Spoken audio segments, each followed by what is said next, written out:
Utumishi ni master key. Ni funguo ambayo inaweza kufungua uchumi wako, ni funguo ambayo inaweza kufungua afya yako, ni funguo ambayo inaweza kufungua ndoa yako, ni funguo ambayo inaweza kufungua elimu yako, ni funguo ambayo inaweza kufungua eneo lako la kazi.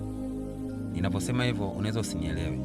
Hebu tusome kitabu cha Kutoka 23 na ule mstari wa 25. Inasema kwamba nanyi mtamtumikia Bwana Mungu wenu, naye atakibarikia chakula chako na maji yako, nami nitakuondolea ugonjwa kati yako. Hapata kuwa na mwenye kuharibu mimba, wala aliyetasa katika nchi yako, na hesabu ya siku zako nitaitimiza. Kumbuka hapa inasema kwamba nanyi mtamtumikia Bwana Mungu wenu. Ndio maana nakwambia utumishi, kumtumikia Mungu ni master key. Ukishakuwa unamtumikia Mungu, maana kwamba unakuwa na master key. Unaweza kufungua kwenye swala la afya, ukawa na afya njema. Unaweza kufungua kwenye swala la uchumi, ukawa na uchumi mzuri. Unaweza kufungua kwenye swala la ndoa, ukapata mume bora, ukapata mke bora, ukapata ndoa yenye furaha. Unaweza kufungua kwenye eneo la biashara yako.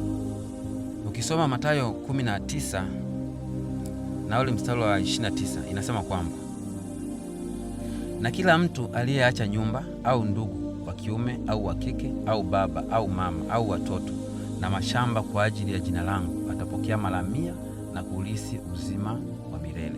Unapofanya kazi ya Mungu, unapokuwa mtumishi kwa kazi ya Mungu, Mungu anashughulika na mambo yako.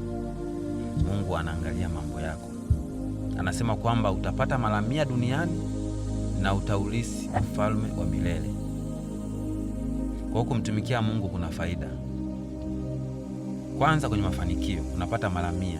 Kama utakiwa na nyumba 5, basi yani kama utakiwa na nyumba 5 katika hali ya kawaida, basi Mungu atakupa mara 100 zaidi. Kwenye uchumi, kwenye ndoa, kwenye uzao, kwenye afya, utakuwa na uzima hapa duniani kwanza, halafu utaulisi uzima wa milele kwenye ufalme wa mbinguni. Kwa hiyo kumtumikia Mungu kuna faida. Utumishi ni master key. Funguo moja inafungua milango mingi. Mtumikie Mungu.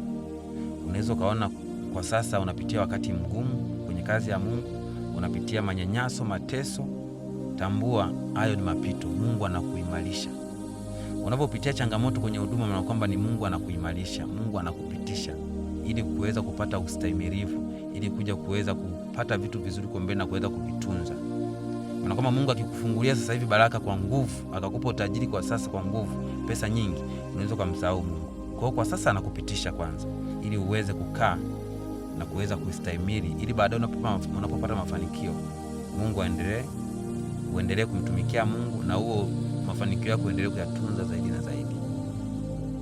Nikuombe unifollow kwenye page yangu ya Facebook, unifollow TikTok, lakini pia usubscribe YouTube channel yangu. Naitwa Mwalimu Kanyelele. Asanteni sana. Mungu awabariki.